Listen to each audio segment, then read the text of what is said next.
Hello guys. तो कैसे हैं आप लोग। उम्मीद करता हूं कि आप सब लोग बहुत अच्छे होंगे।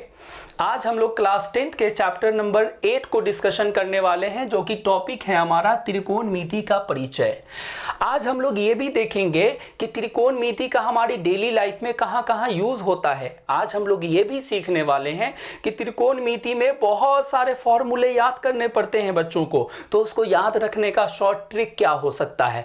मैं वन बाय वन आपके सारे डाउट क्लियर करने वाला हूँ, सारे फॉर्मूले, सारे कंसेप्ट बताने वाला हूँ, फिर उसके बाद क्वेश्चन पे डिस्कशन करेंगे। तो इसलिए कंटिन्यू बने रहिए।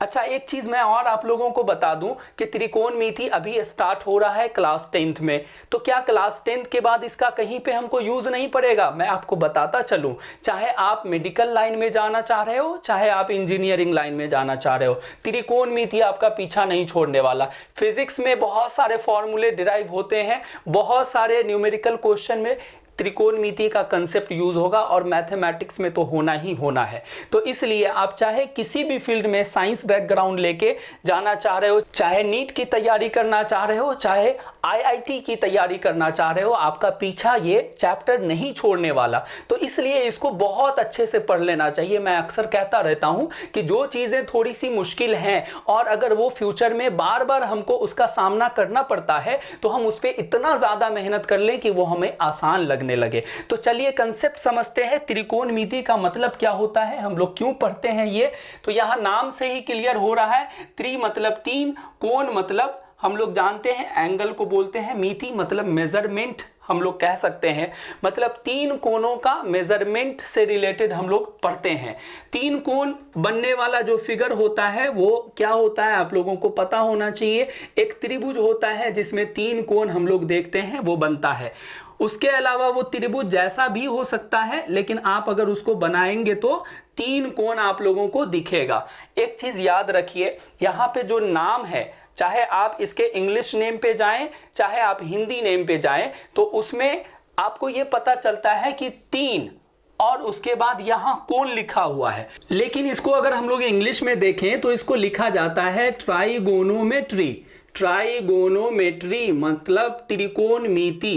तो यहाँ पे ट्राई का मतलब होता है तीन, जो कि यहाँ भी त्रि लगा हुआ है। गोनो मीन्स हम लोग कहते हैं साइड, जबकि वहां क्या लिखा हुआ है, कोण लिखा हुआ है।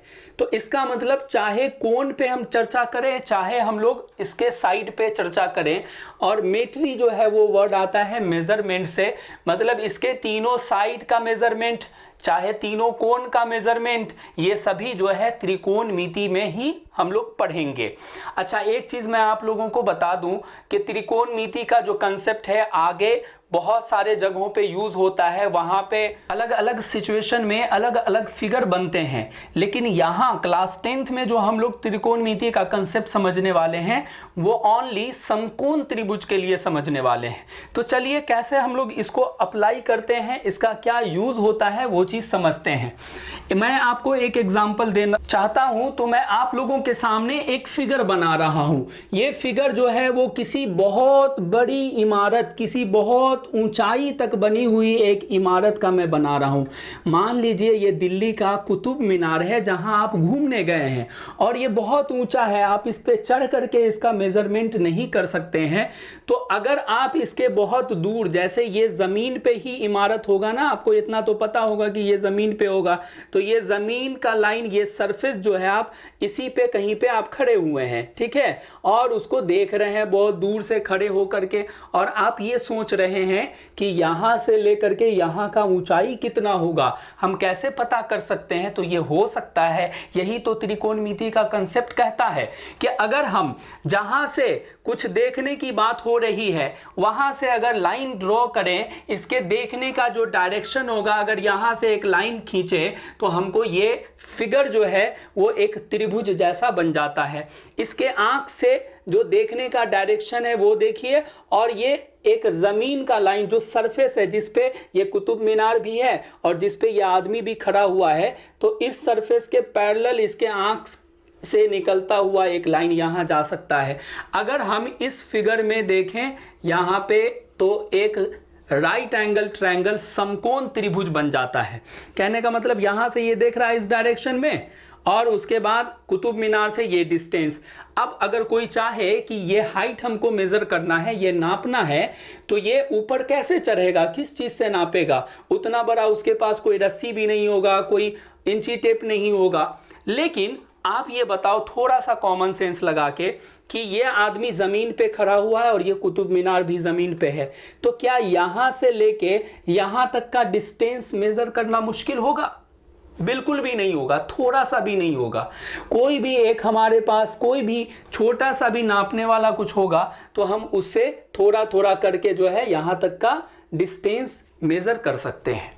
उसके बाद हम ये सोच सकते हैं कि यहां से जो देखा जा रहा है इस मीनार को, ऊपर वाले पोर्शन को, तो यहां से जो आंख के देखने का डायरेक्शन है वो इस लाइन के साथ कितने डिग्री का एंगल बना सकता है, कितने डिग्री का एंगल बना रहा है, देखने के डायरेक्शन से हम लोग समझ सकते हैं। आप लोगों को लग रहा होगा कि ऐसा कैसे पॉसिबल हो सकता है? बिल्कुल पॉसिबल है। आप इसको एग्जैक्टली ये कितने डिग्री के एंगल बनाते हुए ऊपर की ओर जा रहा है ये पता कर सकते हो, बहुत मुश्किल नहीं है। आप इसके लिए एक छोटा सा इंस्ट्रूमेंट बना लो ना।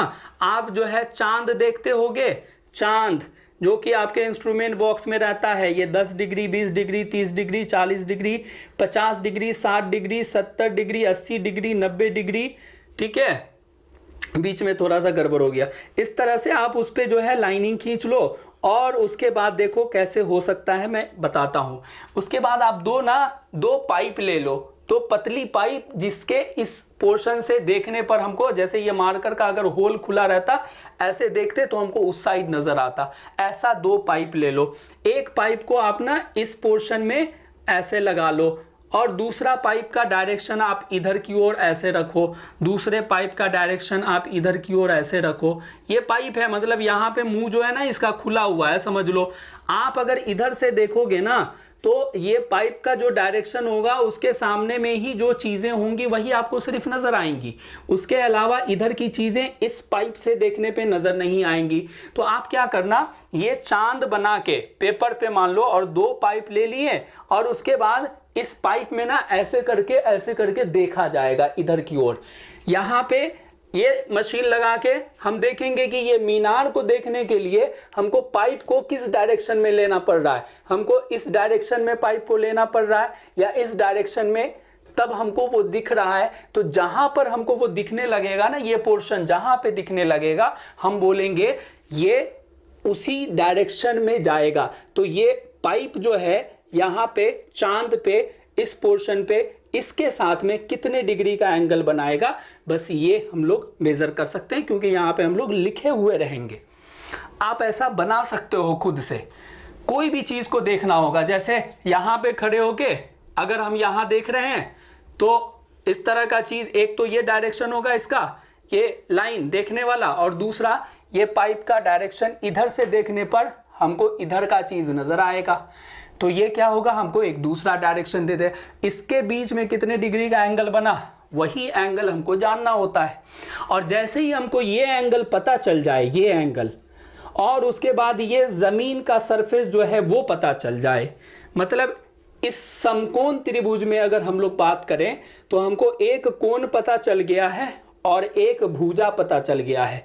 तो त्रिकोणमिति का कंसेप्ट कहता है कि एक कोण और एक भुजा का यूज करके आप इस भुजा का, मतलब इस लेंथ को जान सकते हो, इसका मेजरमेंट कितना होगा, यहां से यहां तक का मेजरमेंट कितना होगा, इस एंगल का मान कितना होगा, ये सारी चीजें आप पता कर सकते हो। मतलब एक त्रिभुज में अगर देखें तो हमारे पास 6 पोर्शन होते हैं, 3 कोण होता है और 3 भुजाएं होती हैं, तो 6 हो गए।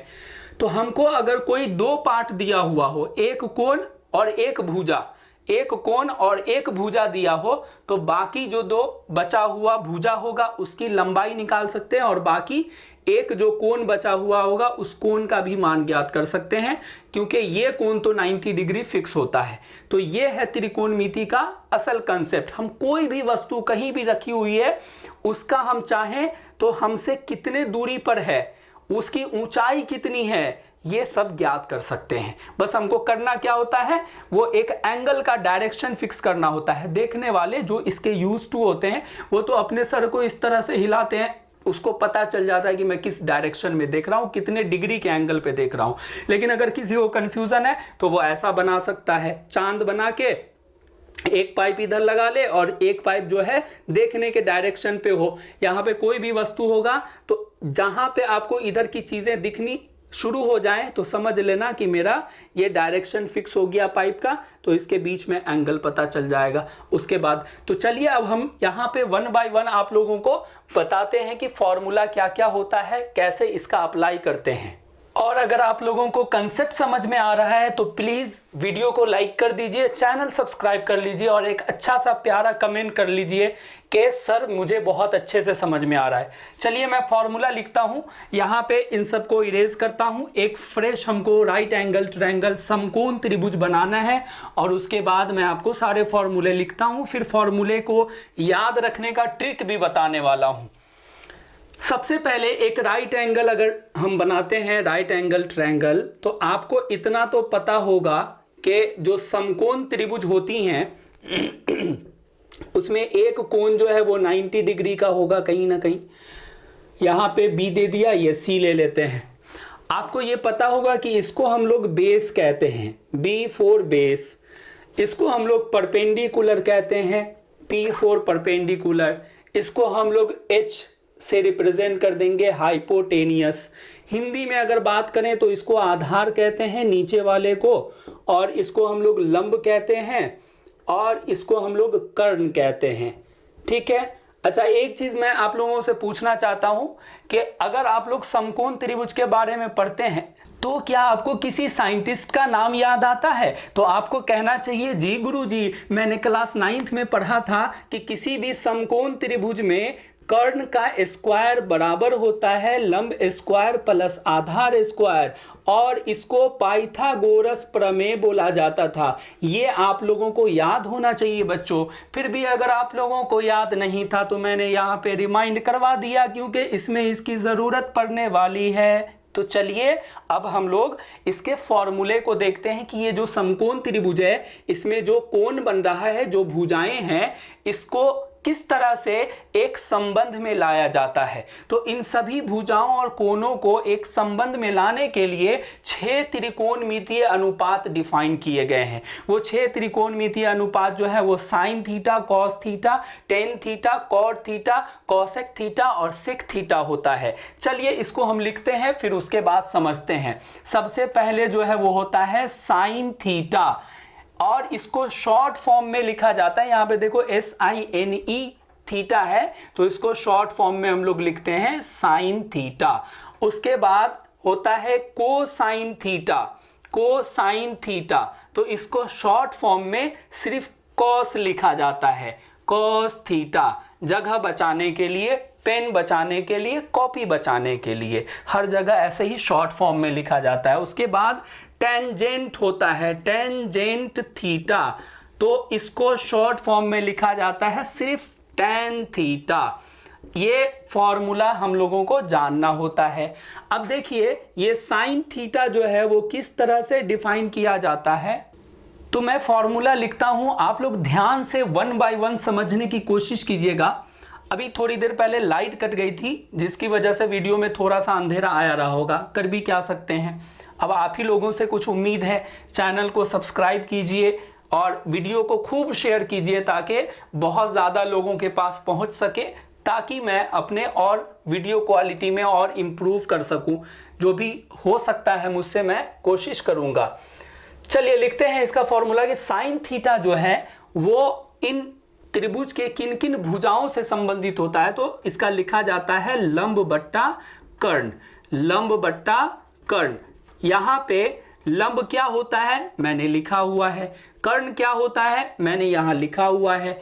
यहाँ पे थीटा क्या है, थीटा एक एंगल है, कोण को दर्शाता है। आपने जूनियर क्लास में 8 में 9th में पढ़ा होगा कि किसी कोण को रिप्रेजेंट करने के लिए एक सिंबल का यूज होता है, वो थीटा कहलाता है। तो ये थीटा जो है ना, इस फॉर्मूले में जो यूज हो रहा है वो थीटा यहाँ पे है। ये कोण लिया गया है तो इसलिए लंब की जगह ये वाला लिखा जाएगा और कर्ण की जगह ये वाला भुजा रखा जाएगा। ये कोण अगर बदल जाए, मतलब थीटा को मैं यहाँ पे ले लूं, तो इस कोण के लिए लंब जो है ना वो ये वाला हो जाएगा। लंब का मतलब हमेशा एक खड़ा लाइन नहीं होता है, वो कोण पे डिपेंड करता है कि लंब जो है वो ये वाला लाइन होगा या लंब जो है ये वाला लाइन होगा। इसलिए हम लोग समझाने के लिए, बच्चों को कोई कंफ्यूजन ना हो, इसको लंब को ना अपोजिट साइड लिखते हैं। मतलब कोई भी कोण आप लोगे ना, उसके अपोजिट में देख लो कौन सा साइड है, कौन सी भुजा है, उसी को आप लंब कहोगे। फॉर एग्जाम्पल, मैं यहाँ पे अगर इस कोण की बात कर रहा हूं, इसके साथ में ए है, यहाँ पे कोण या तो थीटा, साइन थीटा लिख सकते हैं, या तो साइन ए भी लिख सकते हैं। अगर मैं ये कोण लेता हूं ना साइन ए, तो फॉर्मूला होता है लंब बट्टा कर्ण। तो ए के लिए मैंने लिखा है अपोजिट साइड और बट्टे में कर्ण, तो अपोजिट साइड अभी ये होगा। इस कोण के लिए अपोजिट साइड मतलब बिल्कुल आमने सामने का जो कोण भुजा है वो ये हो जाएगा। तो हम लोग इसको लिखेंगे, इसका नाम क्या है, BC, अपोजिट साइड, अब बट्टे में कर्ण जो है उसका नाम है AC। अब मैं इस कोण से साइन को लेता हूं, यहां पे A की जगह C हो जाएगा, तो इसको हम लोग लिखेंगे साइन C।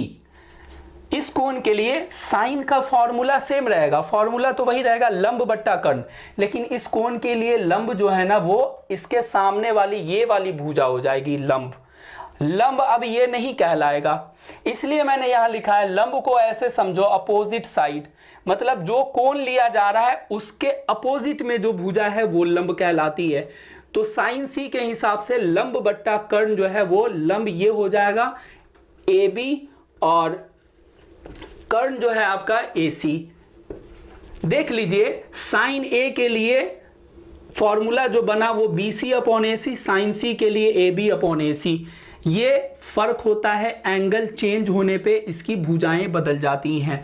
आप ये याद रखना कि समकोण त्रिभुज में जो कर्ण होगा ना वो फिक्स होता है, चाहे इस कोण के लिए आप जानो चाहे इस कोण के लिए ये फिक्स होगा, लेकिन ये भुजा जो है लंब और आधार चेंज हो जाएगा। अगर थीटा ये वाला यूज करेंगे, ये वाले कोण के लिए बात करेंगे, तो इसके लिए लंब ये होगा और आधार ये हो जाएगा, और अगर इस कोण के लिए बात करेंगे तो लंब जो है वो ये होगा और आधार ये हो जाएगा। तो इसलिए फॉर्मूला लिखते समय, क्वेश्चन बनाते समय ये माइंड में आपके होना चाहिए कि हम किस कोण की बात कर रहे हैं, कोण यहाँ पे है या यहाँ पे है। इसी को शॉर्ट फॉर्म में अगर हम लिखते हैं तो क्या लिखते हैं, P अपॉन H। ये देखिए P फॉर परपेंडिकुलर, लंब यहाँ पे लिखा हुआ है, और कर्ण के लिए H मैंने यूज किया था। अब यहाँ पे cos थीटा बराबर होता है तो आधार बट्टा कर्ण होता है। आधार का मतलब शॉर्ट फॉर्म में क्या बोलेंगे बताइए, शॉर्ट फॉर्म में आधार को हम लोग बेस बोलते हैं। बेस को B से रिप्रेजेंट कर देंगे, और उसके बाद कर्ण जो है वो हमारा H रहेगा। उसके बाद टेन थीटा के लिए क्या यूज होगा, तो P अपॉन B यूज होता है, मतलब लंब बट्टा आधार यूज होता है, लंब बट्टे में आधार। ये आपको लिखना है, मैं नीचे का मिटाने वाला हूं क्योंकि ये पार्ट जो है मैंने एक्स्ट्रा लिखा था। ये लंब बट्टा आधार, तो लंब जो है वो परपेंडिकुलर P से रिप्रेजेंट किया जाएगा और आधार जो है वो B से रिप्रेजेंट किया जाएगा। मैं इसको इरेज करता हूं नीचे का पोर्शन, ताकि मैं और भी जो फॉर्मूले हैं वो आसानी से लिख सकूं। आप लोग बस ध्यान से समझने की कोशिश कीजिए। तो यहाँ पे मैंने क्या क्या लिख दिया फॉर्मूला, साइन थीटा बराबर लंब बट्टा कर्ण होता है P upon H, cos theta बराबर आधार बट्टा कर्ण, टेन थीटा बराबर लंब बट्टा आधार। और मैंने बोला था 6 होते हैं, तो 3 तो मैंने लिख दिए, बाकी जो 3 है ना वो इसके अपोजिट होते हैं। साइन का अपोजिट जो है वो कॉसेक होता है, कॉसेक थीटा, और कॉसेक थीटा का फॉर्मूला इसका उल्टा हो जाएगा, मतलब कर्ण बट्टे आधार हो जाएगा, कर्ण बट्टे लंब हो जाएगा, सॉरी कर्ण बट्टे लंब हो जाएगा। इसको शॉर्ट फॉर्म में लिखें तो H अपॉन P हो जाएगा। और उसके बाद है कॉस, कॉस का उल्टा जो होता है वो होता है सेक थीटा, तो सेक थीटा जो है वो कॉस का उल्टा हो जाएगा, जिसमें कर्ण बट्टे आधार हो जाता है। इसको आप लोगों को लिखना है ताकि याद रख पाएं, और इसको शॉर्ट फॉर्म में हम लिखते हैं तो ये हो जाता है H अपॉन B। और उसके बाद तीसरा जो है 10 का होता है कॉट, कॉट थीटा, और वो कॉट थीटा जो है वो tan का उल्टा अपोजिट हो जाता है, ये आधार बट्टा लंब हो जाएगा। ठीक है, आधार बट्टा लंब हो जाएगा। ध्यान से लिखना है आप लोगों को सही से, और इसको शॉर्ट फॉर्म में अगर लिखें तो B/P हो जाएगा, B/P हो जाएगा। तो ये 6 त्रिकोणमितीय अनुपात, यहाँ पे तो मैंने ये बताया था कि पूरा नाम ये होता है, शॉर्ट में ये लिखते हैं, तो हम लोग शॉर्ट में ही फॉर्मूले को रट्टा मारते हैं, इसलिए इसकी ज़रूरत नहीं है। आप ये ऐसे याद रखेंगे, साइन थीटा बराबर P/H, कॉस थीटा बराबर B/H, टेन थीटा बराबर P/B, कॉसेक थीटा बराबर H/P, सेक थीटा बराबर H/B और कॉट थीटा बराबर B/P। और उसके बाद हम लोग इसको अप्लाई करेंगे फॉर्मूले में जहां जहां ज़रूरत पड़ेगी। बस आप लोगों को ये कंसेप्ट जरूर याद रखना है कि कोण बदलने की वजह से इसके लंब और आधार जो है वो बदल जाएंगे। तो चलिए अब हम लोग नेक्स्ट कंसेप्ट को समझते हैं और जो फॉर्मूले बचे हुए हैं वो फॉर्मूले भी लिखते हैं। बस 2 मिनट मैं मिटा करके जल्दी जल्दी लिखता हूं, आप लोग बस इसको नोट डाउन करते रहेंगे। चलिए, तो अब हमको नेक्स्ट जो फॉर्मूले समझने हैं, सीखने हैं, वो है त्रिकोणमितीय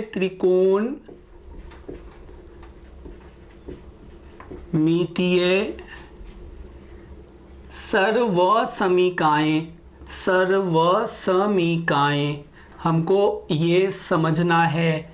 मतलब कि अब हम लोग ये देखने वाले हैं कि जो 6 त्रिकोणमितीय अनुपात अभी हमने देखा, साइन, कॉस, टेन, कॉट, सेक, कॉसेक, अब उन सब का आपस में क्या संबंध होता है। तो सबसे पहला जो है वो होता है sine theta into cosec theta बराबर होता है 1। मतलब साइन थीटा और कॉसेक थीटा को मल्टीप्लाई करने पे जो रिजल्ट आता है वो 1 होता है। इसका प्रूफ भी दिया जा सकता है, बट यहाँ पे मैं प्रूफ डिस्कशन नहीं कर रहा हूँ, इसके लिए सेपरेट वीडियो कभी बना दूंगा। यहाँ से अगर हम साइन थीटा को अलग करें तो क्या हो जाएगा, ये कॉसेक जो है 1 के नीचे आ जाएगा क्योंकि मल्टीप्लाई में है, तो ये बन जाएगा 1/कॉसेक थीटा। और यहां से कॉसेक थीटा को अलग करें, साइन थीटा को उधर भेजें तो ये साइन थीटा बट्टे में चला जाएगा। तो यहां से फॉर्मूला बनेगा कॉसेक थीटा बराबर 1/साइन थीटा। ये आपका साइन थीटा और कॉसेक थीटा में जो है वो रिलेशन याद रखना होगा, क्वेश्चन बनाने में इन सब का यूज होता है। उसी तरह हम बात करें कॉस थीटा और इंटू सेक थीटा जो है वो होता है 1। अब इससे हम अगर कॉस थीटा को अलग रखना चाहें तो क्या हो जाएगा बताओ, ये सेक जो है इसके नीचे आ जाएगा 1 के, तो ये हो जाएगा 1/सेक थीटा। और यहाँ से सेक को अलग करना चाहें तो क्या हो जाएगा, सेक थीटा बराबर हो जाएगा 1/, ये कॉस नीचे चला जाएगा तो कॉस थीटा।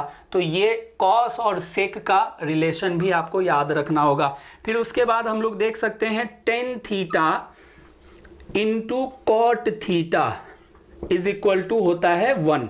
अगर यहाँ से टेन थीटा को अलग करना चाहें तो क्या होगा, ये कॉट जो है 1 के नीचे आ जाएगा तो 1/कॉट थीटा हो जाएगा। और यहाँ से अगर कॉट थीटा को अलग करना चाहें तो क्या हो जाएगा, ये 10 1 के नीचे चला जाएगा तो 1/tan थीटा हो जाएगा। ये रिलेशन भी आपको अच्छे से याद रहना चाहिए। इसके अलावा और भी कई सारे हैं, मैं इसको फिर से इरेज करता हूं, आप लोगों को लिखना है तो लिख लीजिए। मैं जल्दी जल्दी इन सब को इरेज करता हूं। इसी से रिलेटेड और भी कई सारे फॉर्मूले हैं जो एक त्रिकोणमितीय अनुपात का दूसरे त्रिकोणमितीय अनुपात के साथ क्या रिलेशन है। एक फॉर्मूला बनता है sign square theta plus cos square theta बराबर होता है 1। तो यहां से फिर हम कई सारे रिलेशन बना सकते हैं। जैसे यहां से अगर हम सिर्फ साइन स्क्वायर थीटा को अलग रखें तो ये कॉस स्क्वायर इधर भेजा जाएगा तो ये 1, और ये प्लस में है तो इधर आके ये माइनस में कॉस स्क्वायर थीटा हो जाएगा। फिर उसी से हम यहाँ पे कॉस स्क्वायर को अगर अलग रखना चाहें, कॉस स्क्वायर थीटा को अलग करना चाहें तो साइन स्क्वायर उधर जाएगा तो 1, और माइनस में ये आ जाएगा तो 1 - साइन स्क्वायर थीटा हो जाएगा। अच्छा, इसका एक रिलेशन एक स्टेप और आगे बढ़ाएं तो हमारा क्या फॉर्मूला बन सकता है, देखिएगा। साइन स्क्वायर है तो आपको पता होना चाहिए कि अगर स्क्वायर हम हटाएंगे तो इस साइड पे रूट चढ़ जाएगा, तो यहां से साइन थीटा बराबर जो है वो root under 1 minus cos square, 1 minus cos square theta भी लिखा जा सकता है। फिर यहां से देखिए आप कॉस स्क्वायर है, यहां से स्क्वायर अगर हटाया जाए तो ये स्क्वायर की वजह से इधर रूट चढ़ जाएगा, तो ये फॉर्मूला मेरा बन जाएगा कॉस थीटा बराबर 1 minus root under 1 minus sine square theta. ये साइन स्क्वायर और कॉस स्क्वायर एक फॉर्मूला ये है, लेकिन उसी क्या यूज करके, इसी का यूज करके जो है हम कई सारे फॉर्मूले बना सकते हैं। साइन स्क्वायर को बचाया इधर, इधर कॉस को भेज दिया माइनस में, फिर अगला स्टेप इससे, मतलब ये सारे फॉर्मूले के तौर पे आपको याद रखने होंगे। कम से कम ये पोर्शन और ये पोर्शन तो रटा ही होना चाहिए। उसके अलावा कहीं कहीं पे हमको ऐसी भी जरूरत पड़ सकती है कि साइन थीटा के बदले root under 1 minus cos square theta, तो ये सारे फॉर्म आपको रट्टा मार के रखने होंगे। प्रूफ करने वाला भी क्वेश्चन होता है इसमें, उसमें डायरेक्ट हम लोगों को फॉर्मूले यूज करने पड़ते हैं। जिस बच्चे को याद नहीं रहता है ना, वो कभी भी उस क्वेश्चन को खुद से सॉल्व नहीं कर सकता, इसलिए ये जरूरी हो जाता है ये सब रट्टा मारना होगा। Sign square theta plus cos square theta बराबर होता है 1, साइन स्क्वायर थीटा बराबर होता है 1 minus cos square theta, cos square theta बराबर होता है 1 माइनस साइन स्क्वायर थीटा, इस तरह से रट के रखना होगा। इसके अलावा और भी रिलेशन होते हैं। 1 plus 10 square theta, 1 plus 10 square theta बराबर होता है सेक स्क्वायर थीटा, और यहां से फिर एक ये रिलेशन हुआ 1 प्लस 10 स्क्वायर थीटा बराबर सेक स्क्वायर थीटा। यहां से एक और रिलेशन, जैसे हम चाहें कि यहां से 10 स्क्वायर को अलग करें तो ये 1 उधर जाएगा तो माइनस में हो जाएगा, मतलब सेक स्क्वायर थीटा माइनस 1 हो जाएगा। इसका अगला रिलेशन भी हम लोग लिख सकते हैं। यहां से 10 स्क्वायर थीटा अगर हम लोग अलग करें तो ये हो जाएगा सेक स्क्वायर थीटा और माइनस में 1 हो जाएगा। ये वाला 1 जो है बराबर के उस साइड जाएगा तो माइनस में आ जाएगा। फिर यहां से स्क्वायर भी हटाया जा सकता है तो क्या होगा, इस साइड में रूट चढ़ जाएगा। उसी तरह यहां से हम लोग 1 को अगर अलग करना चाहें तो ये इधर जाके माइनस में हो जाएगा। कहने का मतलब समझ रहे हो, एक बेस फॉर्म जो है उसका एकदम अच्छे से रटा होना चाहिए और फिर आपका ये कंसेप्ट क्लियर होना चाहिए कि इस फॉर्म से मैं और क्या क्या लिख सकता हूं। उसी तरह एक और फॉर्मूला होता है 1 प्लस कॉट स्क्वायर थीटा बराबर होता है cosec square theta, cosec square theta. और इसी का अगर नेक्स्ट स्टेप हम यहाँ से कॉट स्क्वायर को अलग करें तो कॉट स्क्वायर जो है यहाँ से हो जाएगा बराबर में ये कॉसेक, और ये 1 इधर जाएगा तो माइनस हो जाएगा, तो कॉसेक स्क्वायर थीटा माइनस 1 हो जाएगा। इसके अलावा ये जो 10 स्क्वायर थीटा बराबर ये आया है, कॉट स्क्वायर थीटा बराबर ये आया है, तो 10 जो है वो और दूसरे साइन कॉस से भी संबंधित होता है। 10 थीटा को हम लोग लिख सकते हैं sine theta upon cos theta, ये याद रखना है। इसके अलावा कॉट थीटा अगर हम लिखे कॉट थीटा तो ये होता है कॉट थीटा बराबर cos theta upon sine theta, ये रिलेशन भी याद रखना है। अच्छा, इसमें अगर हम लोग 10 स्क्वायर थीटा करेंगे ना तो ये हो जाएगा साइन स्क्वायर थीटा बट्टे में कॉट स्क्वायर थीटा। ये कॉट स्क्वायर थीटा करेंगे तो कॉस स्क्वायर थीटा बट्टे में साइन थीटा। मतलब यहाँ पे समझ रहे हो 10 थीटा का सबसे ज्यादा फॉर्मूला बन रहा है। 10 थीटा बराबर वहां पे p/b याद किए थे, और उसके बाद 10 थीटा बराबर जो है यहाँ भी रिलेशन आ रहा है, 10 थीटा बराबर जो है यहाँ भी रिलेशन आ रहा है।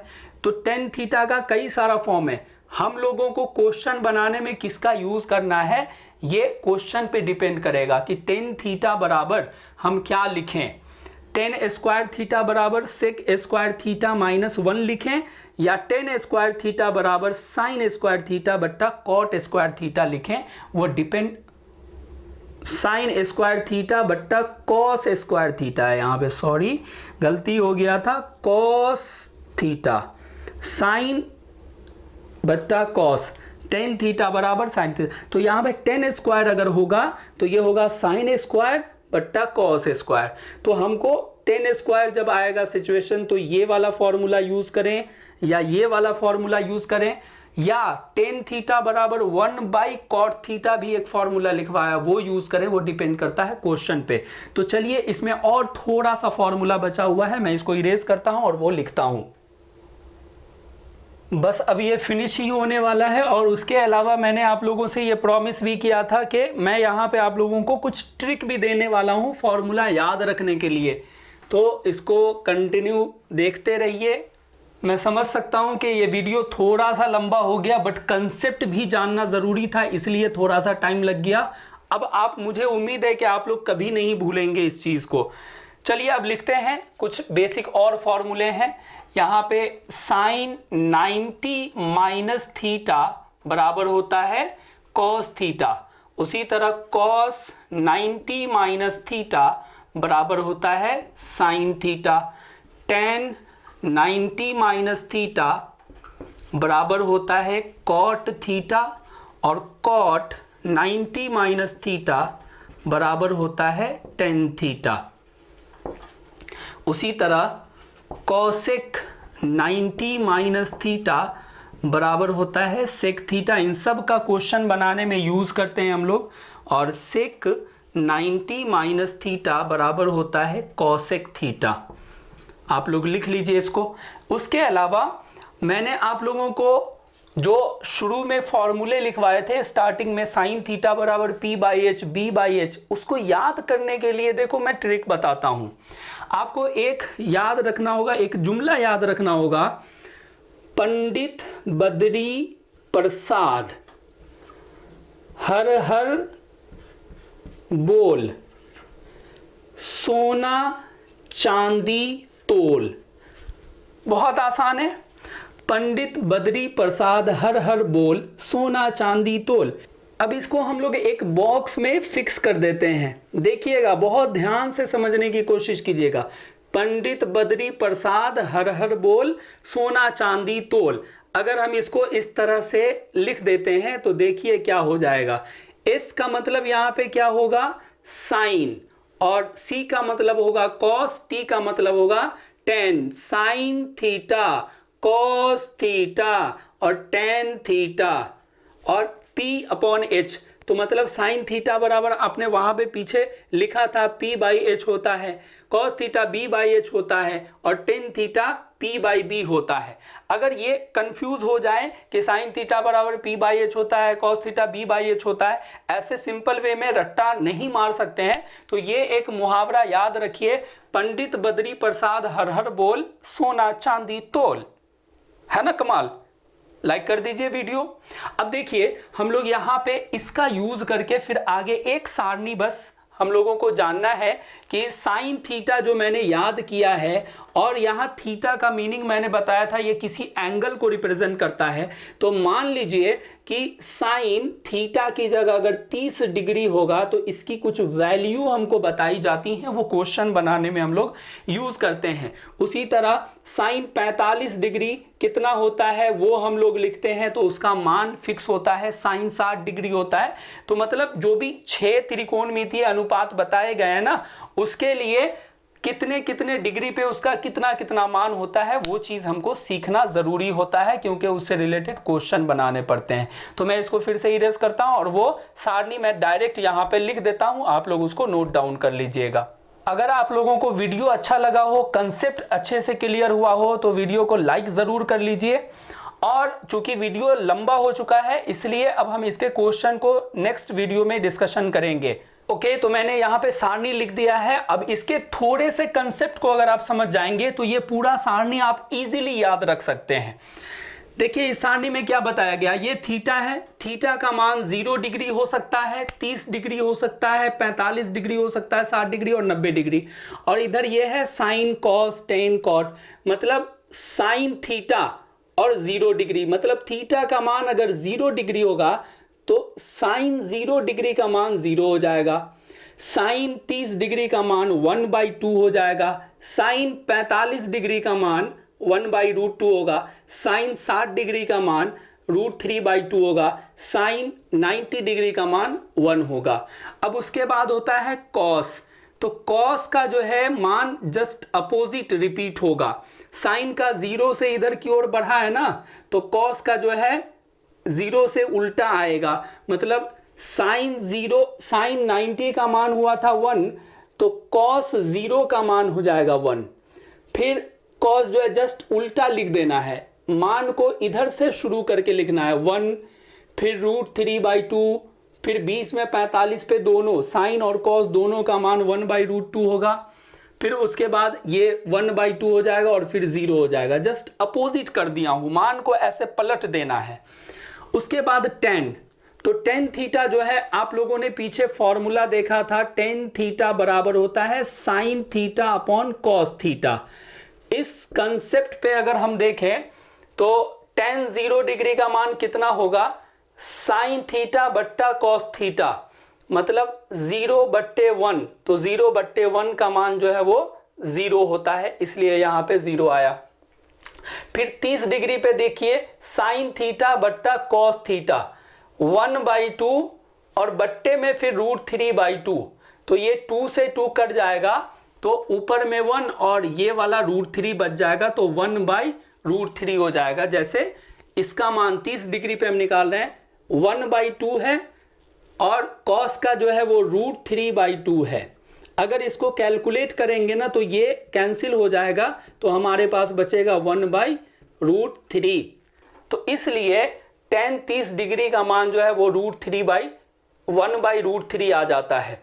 उसके बाद tan 45 डिग्री का मान जो है देखिए 1 आ रहा है। ये कैसे आता है, तो sin 45 का मान कितना है, 1/√2, sin 45 का मान 1/√2 और cos 45 का मान कितना होता है, वो भी 1/√2, और इसका रेशियो जब हम निकालते हैं तो यही तो tan होता है, tan थीटा पर sin थीटा बट्टा cos थीटा, तो ये √2 से √2 कट जाएगा, 1/1 बचा, और जिसको हम लोग फाइनली जो है सिर्फ 1 लिख सकते हैं। तो इस तरह से ये जो मान आया हुआ है ना, वो साइन और कॉस का रेशियो, साइन और कॉस का अनुपात, जो कि एक फॉर्मूला पीछे बताया जा चुका है, उसी फॉर्मूले के कंसेप्ट पे साइन और कॉस का रेशियो निकालने पर हमको tan थीटा का मान आता है। ये कंसेप्ट है। अगर आपको जैसे यहाँ पे देखो 90 डिग्री पे tan का जो मान है वो अपरिभाषित है। अपरिभाषित मतलब नॉट डिफाइंड, मतलब कौन सा नंबर पता नहीं। ऐसा क्यों हुआ, तो tan थीटा बराबर फॉर्मूला क्या होता है, साइन थीटा बट्टा cos थीटा। तो हम 90 डिग्री पे अगर निकालना चाह रहे हैं तो 90 डिग्री पे साइन 90 और बट्टे में cos 90, यही हमको tan 90 देगा। तो sin 90 का मान कितना होता है, देखिए जरा, sin 90 का मान 1 होता है और बट्टे में cos 90 का मान कितना होता है, देखिए 0 होता है, और ये आपको मिलेगा tan 90। इसको tan 90 इधर लिखो या उधर लिखो, बात तो वही है। अब देखिए 1/0 कितना होता है, किसी भी नंबर के नीचे में 0 होता है ना, तो वो नंबर नॉट डिफाइंड, अपरिभाषित हो जाता है, उसके बारे में पता नहीं वो कौन सा नंबर है। तो इसलिए ये रिजल्ट ऐसा आता है जिसकी वजह से tan 90 डिग्री का जो मान है वो अपरिभाषित हो जाता है। इसी को यहाँ सारणी में लिखा हुआ है, tan 90 डिग्री बराबर अपरिभाषित हो जाएगा। उसी तरह ये भी जो भी त्रिकोणमितीय अनुपात है वो सब एक दूसरे से संबंधित है। tan का जस्ट अपोजिट, जस्ट उल्टा सारणी एक्सचेंज हो जाएगा तो cot का आ जाएगा। देखिए ये इधर 0 इधर 0, यहाँ उसके बाद दूसरा जो है 1/√3 1/√3, फिर ये √3 और 1 पे जो है मतलब 45 डिग्री पे tan और cot जो है वो बराबर हो जाता है। उसी तरह sec और cosec जो है एक दूसरे से संबंधित होता है। बस यही इतने फॉर्मूले काफ़ी है इस चैप्टर के सारे क्वेश्चन को बनाने के लिए। अब हम लोग नेक्स्ट वीडियो में मिलेंगे सारे क्वेश्चन को सॉल्व करने के लिए। तब तक के लिए थैंक यू।